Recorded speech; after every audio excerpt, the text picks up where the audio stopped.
Me alegra. Voy a pedir que, no voy a leer todo el pasaje que vamos a meditar, pero sí la parte central de la meditación de hoy.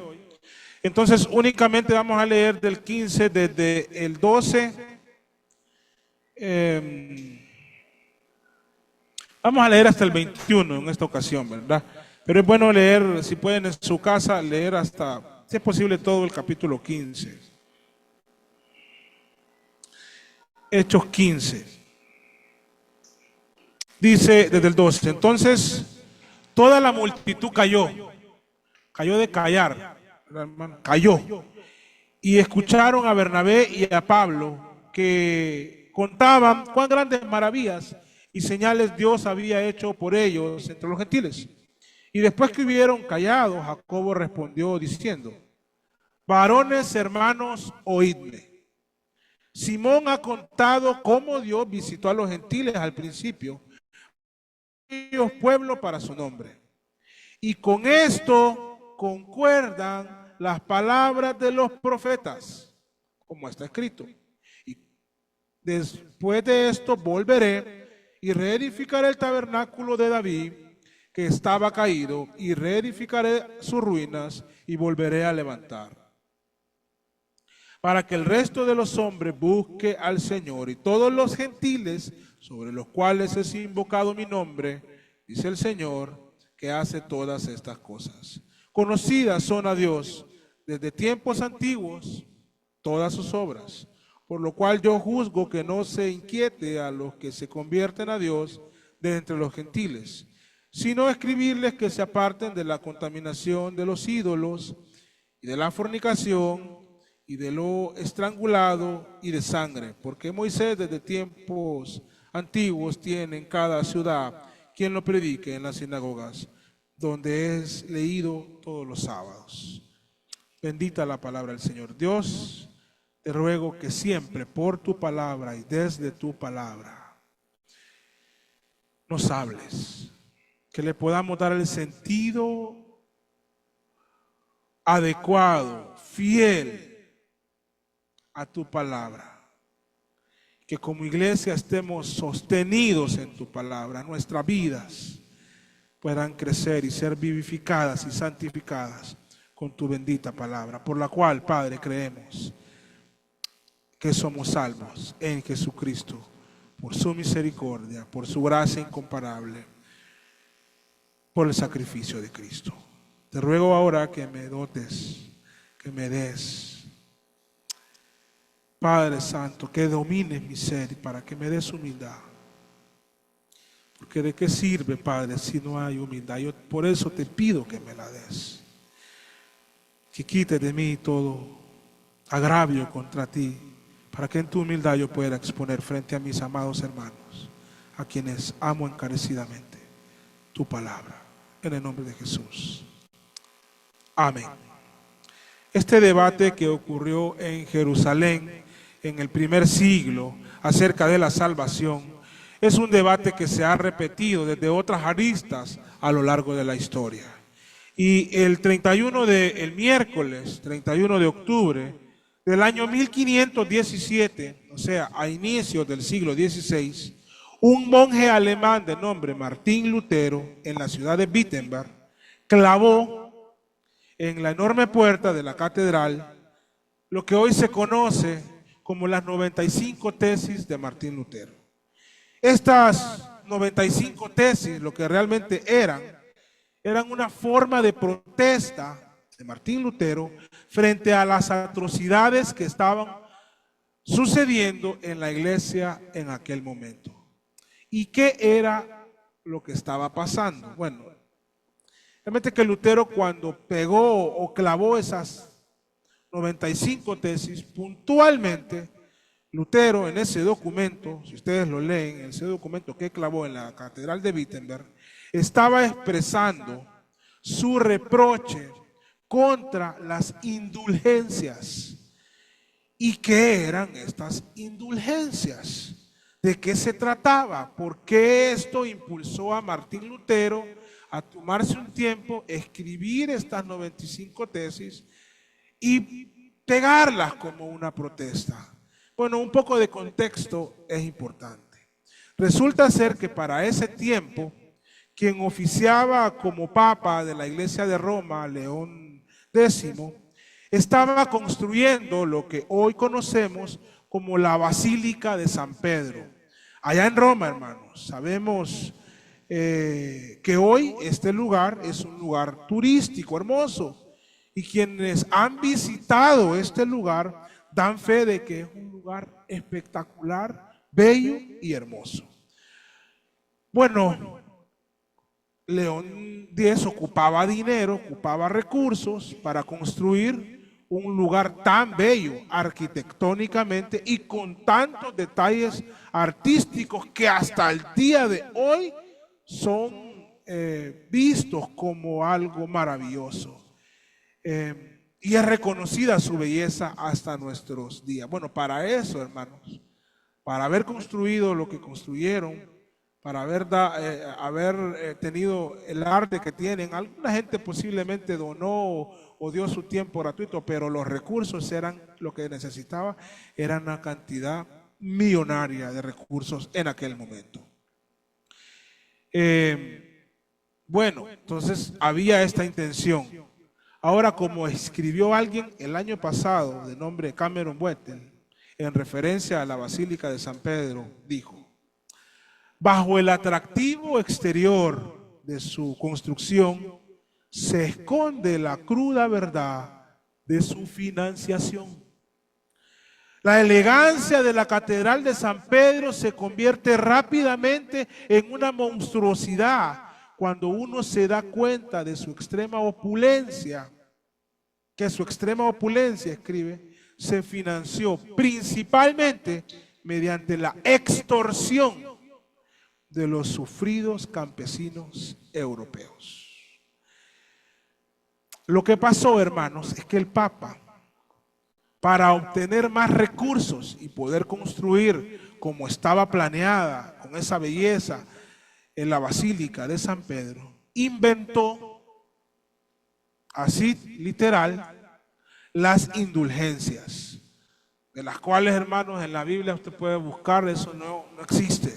Entonces inventó las indulgencias. Estas indulgencias eran un documento que la gente podía comprar y que les aseguraba, según el Papa, el perdón de los pecados de aquellos que estaban en el purgatorio pagando penitencias por sus pecados.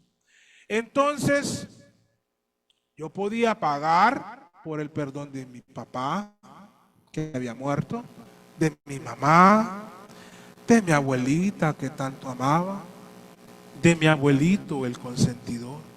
O si había perdido un hijo al que yo amaba, tocaban mi sensibilidad y yo podía pagar para que fuera el bus de sus penitencias. El Papa tenía grandes esperanzas de obtener vastos recursos a través de la venta de indulgencias, porque estaba vendiendo el perdón de los pecados.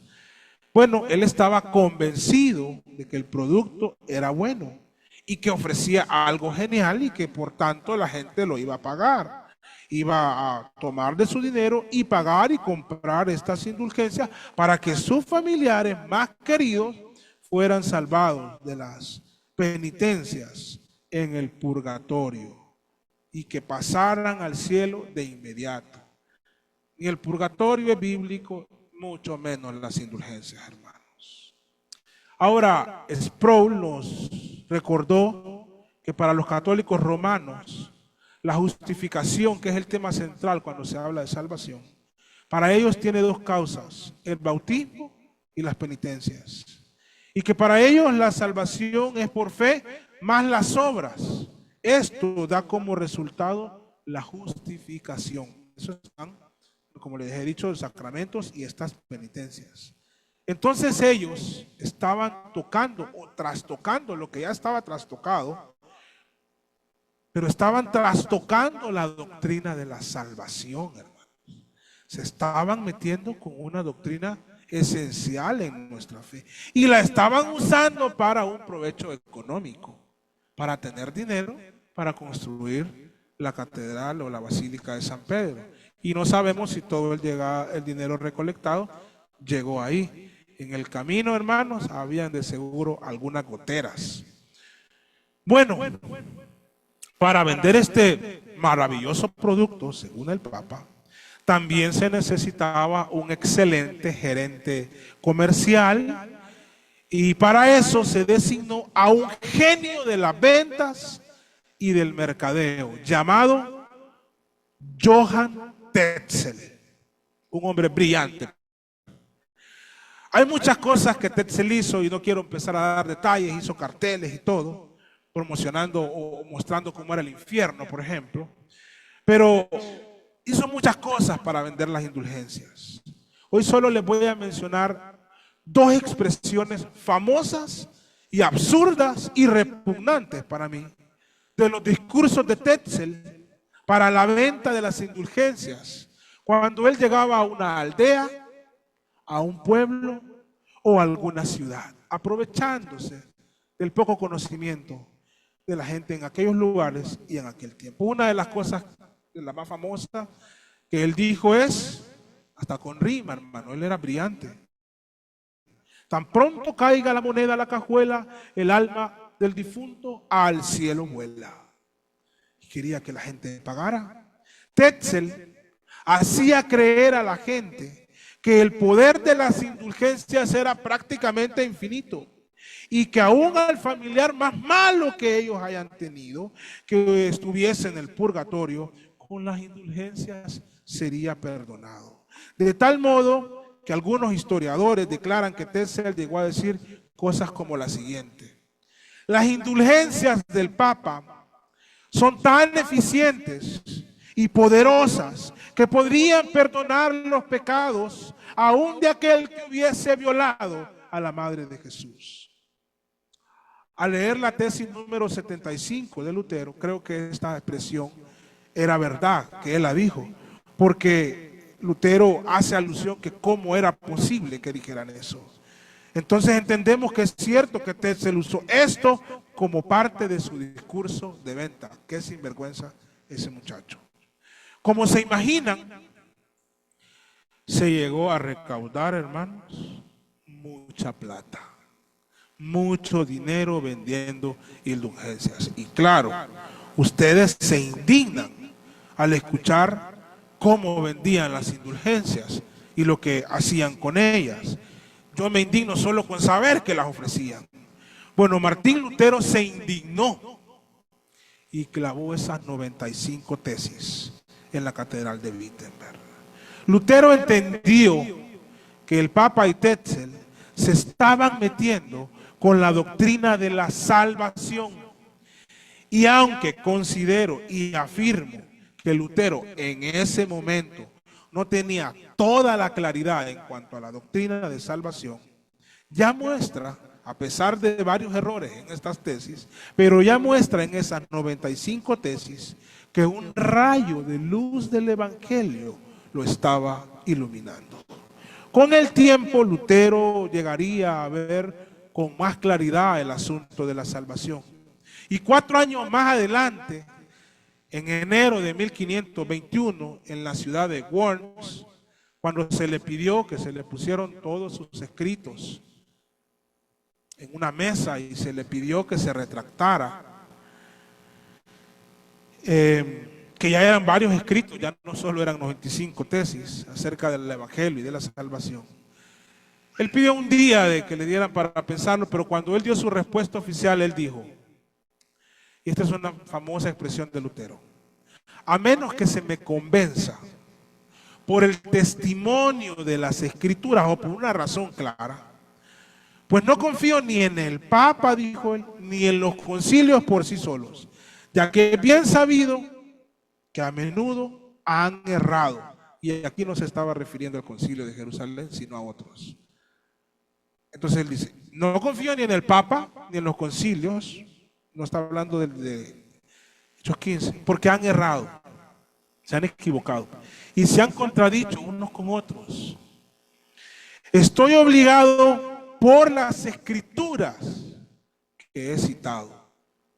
Y la expresión famosa es: mi conciencia está cautiva de la palabra de Dios o a la palabra de Dios. O sea, no lo puedo hacer, no me puedo retractar porque mi mente está como una esclava, pero en el buen sentido, cautiva de la palabra de Dios. Si no me convencen por las escrituras, no me retracto.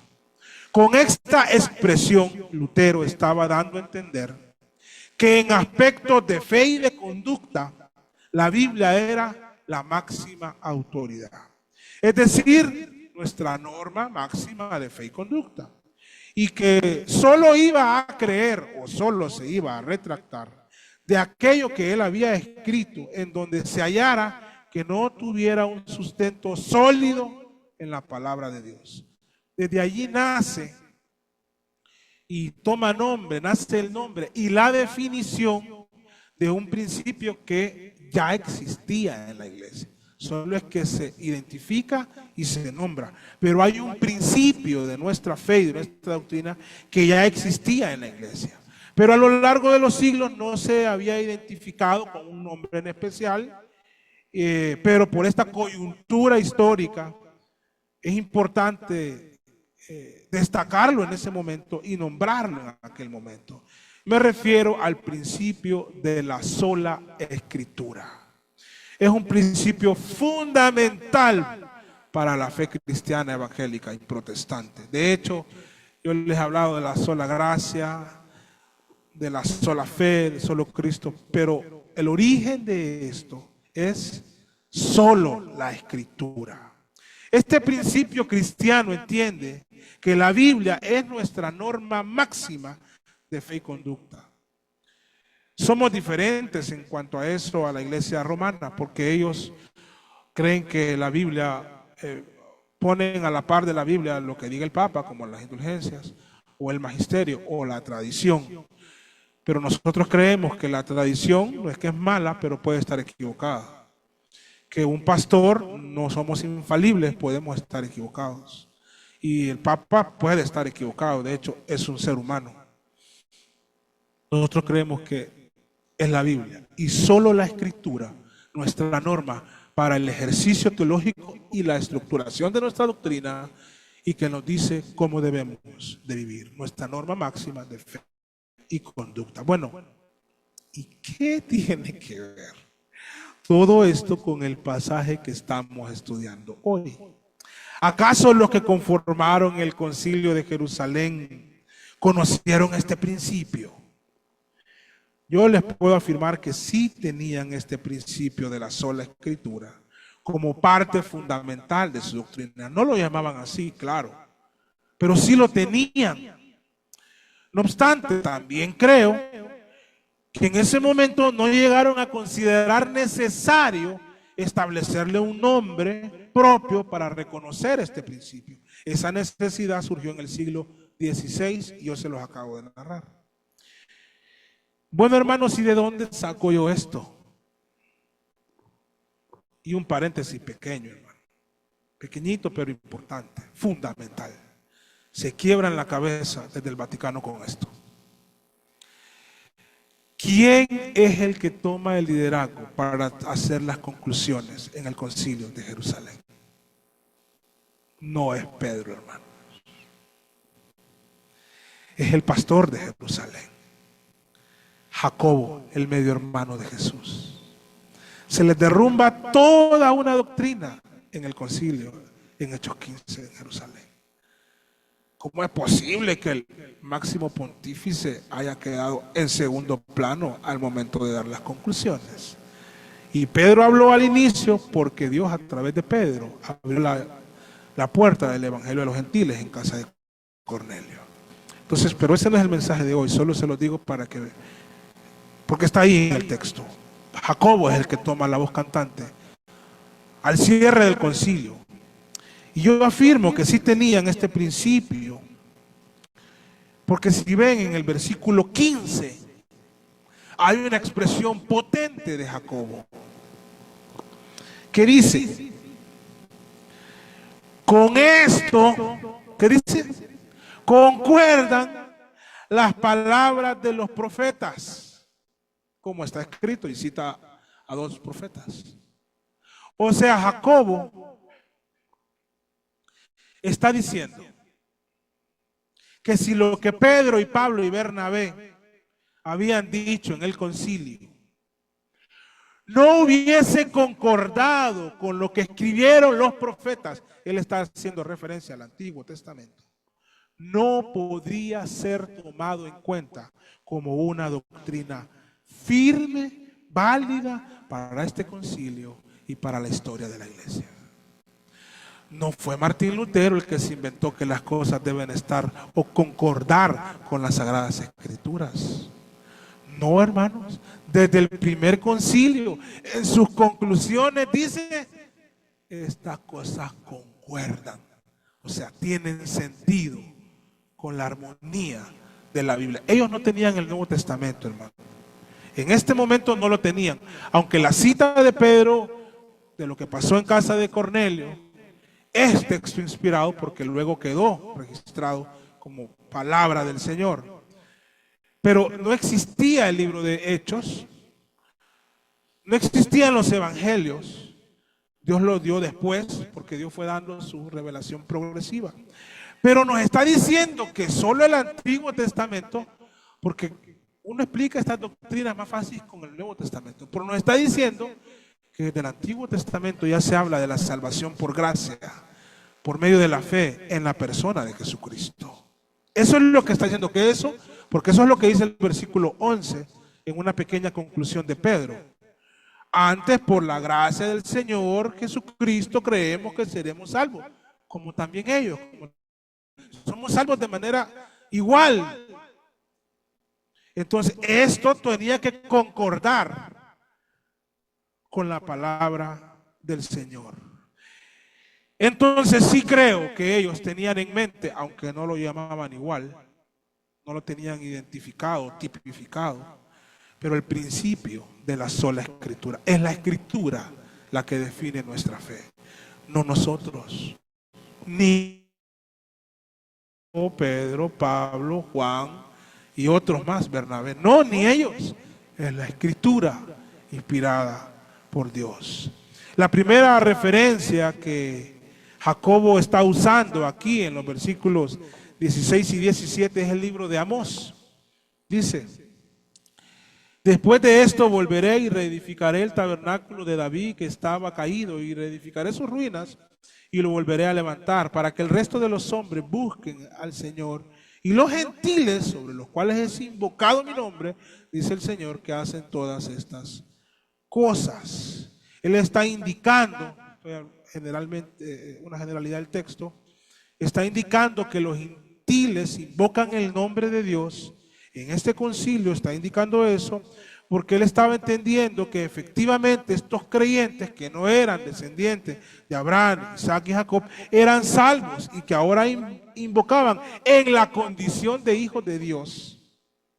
En la condición de hijos de Dios, ahora invocaban el glorioso nombre del Dios Santo, Santo, Santo, quien les había salvado por gracia y solo por gracia.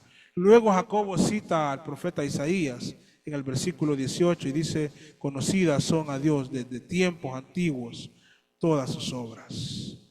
Hermanos, entonces vemos en esta intervención de Jacobo, la palabra ahí se podría decir como el veredicto de Jacobo, como es una conclusión afirmativa, con autoridad, con consecuencias para el resto de la historia de la iglesia.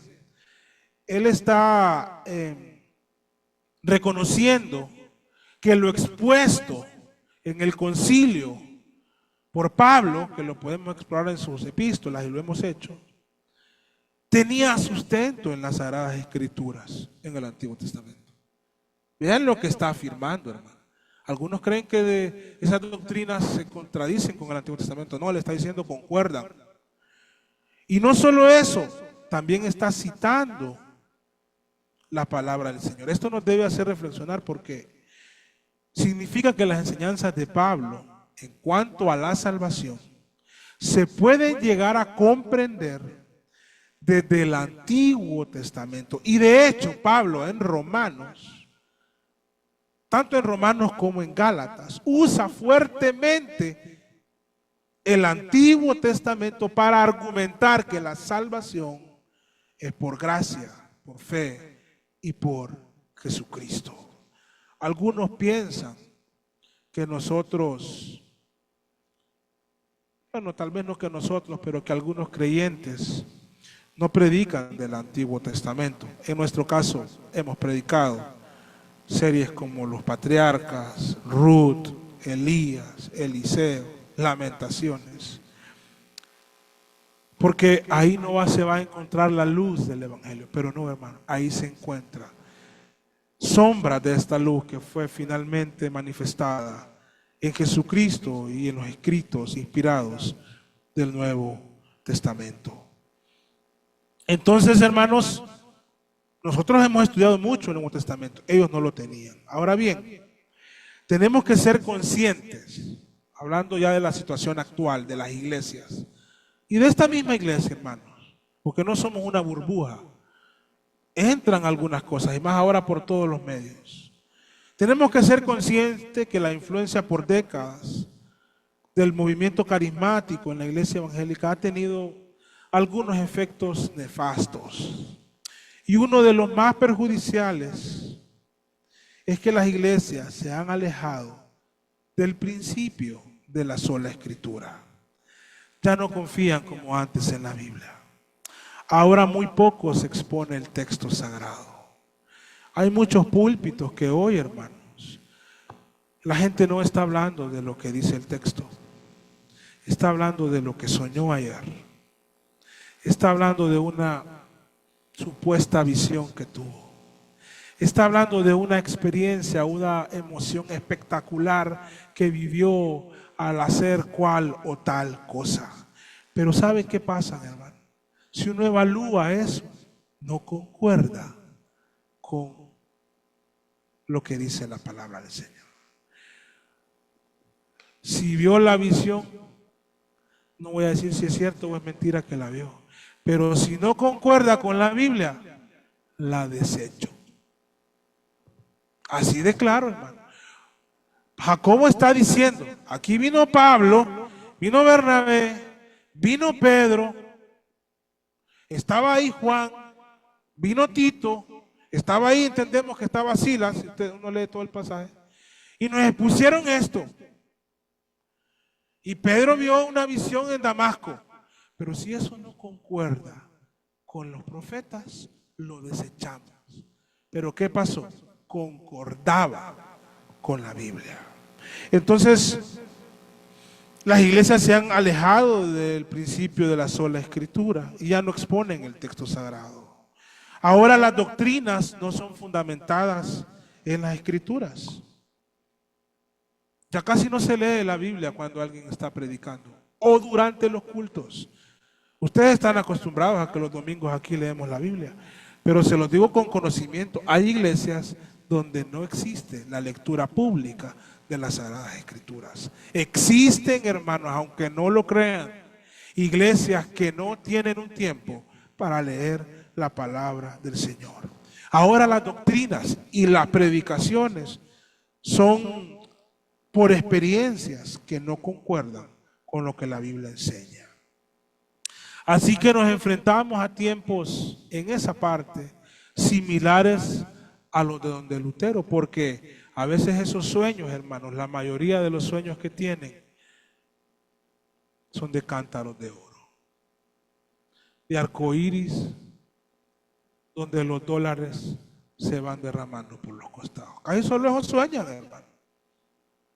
Sueñan que alguien les dio el carro, sueñan que alguien les hizo un regalo. Eso es lo que sueñan, hermano, y parece que yo estoy exagerando, pero más bien me estoy quedando corto. Entonces nos enfrentamos a tiempos similares porque nos hemos alejado del principio de la sola escritura. Y aún iglesias como la nuestra, muchas veces tenemos que saber que les digo, no somos una burbuja. Pastores fieles están siendo influenciados por esto.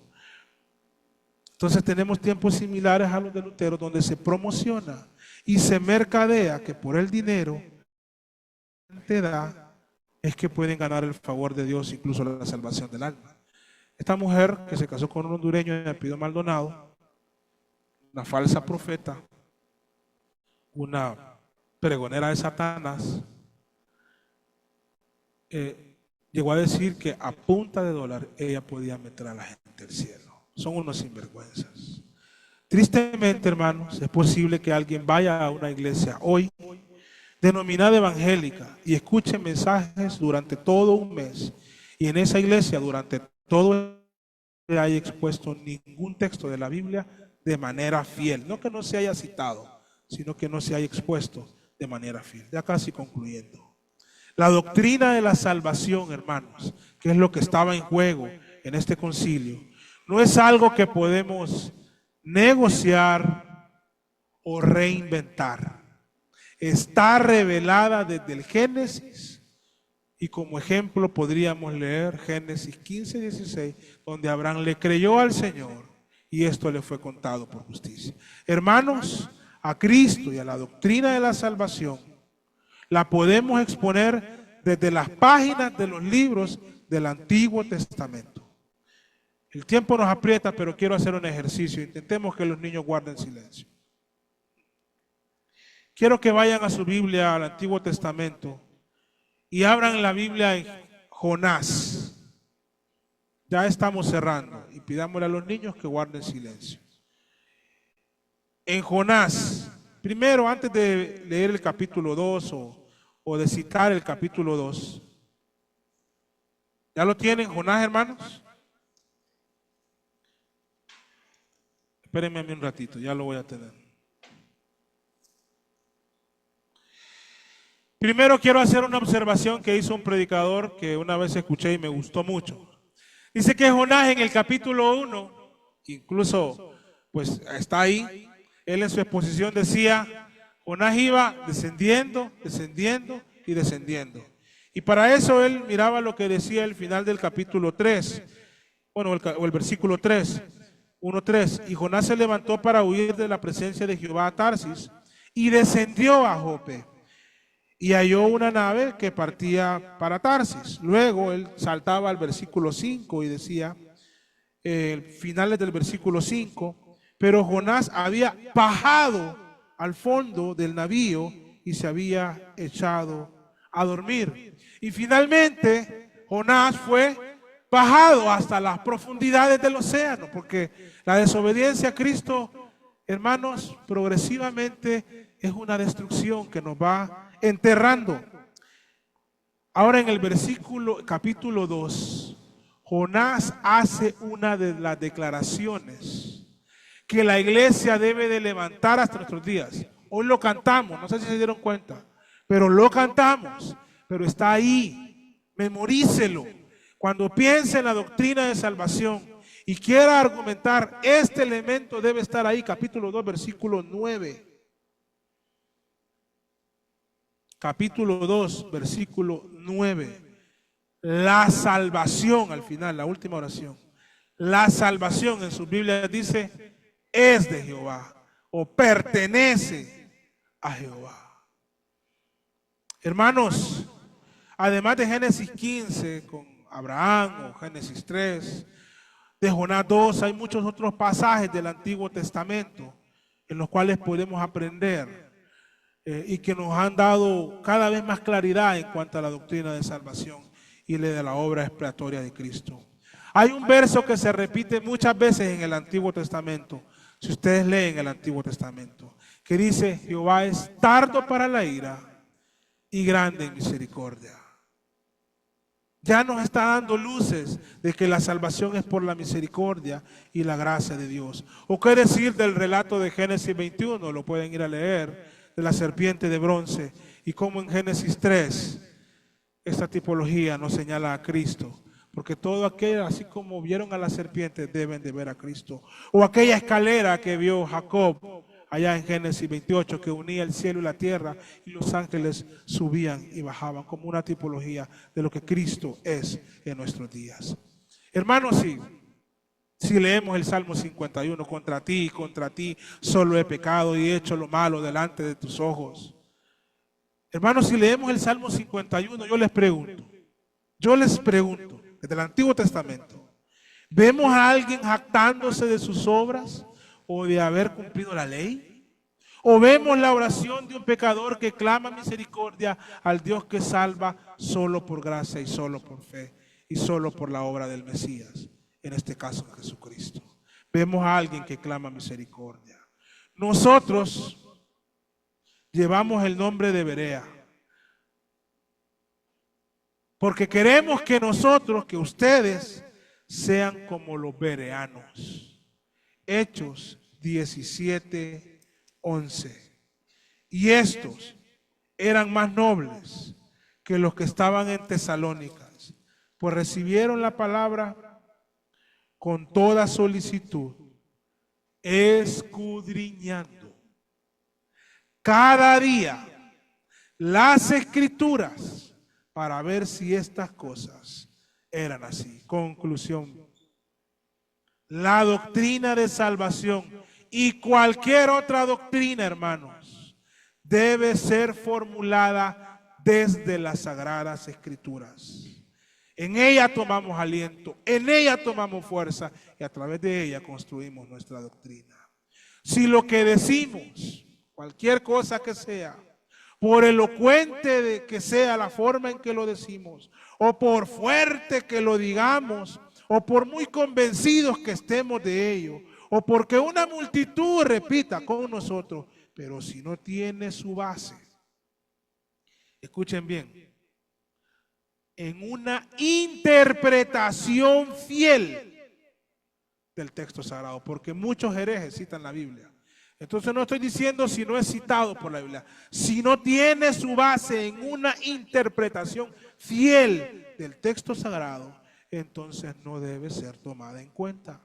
Cada cosa que aquí se enseñe debe ser sustentada, escuchen bien esto, por la armonía de las Sagradas Escrituras. Es decir, yo puedo decir, aquí dice esto y esto es así, pero si eso no está en armonía con toda la Biblia, usted está entendiendo mal y explicando mal ese versículo.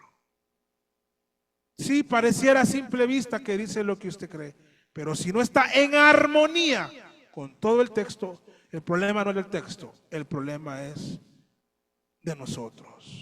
Entonces, cada cosa que así se enseñe debe ser sustentada por la armonía de las Sagradas Escrituras. Y la doctrina de salvación sigue siendo polémica. Hay otros debates, hermanos, pero entre nosotros será abrazada la doctrina de salvación que se sustenta con la firmeza en la armonía de la palabra del Señor, tanto en el Antiguo Testamento como en el Nuevo Testamento, aunque lo que enseña la Biblia no sea igual a nuestro razonamiento.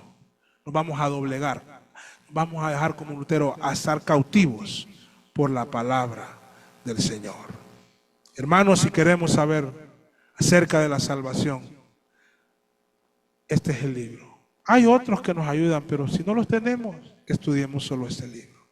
Y Dios va a traer luz a nuestra vida. Que el Señor les bendiga. Vamos a concluir aquí. Hermano Benjamín.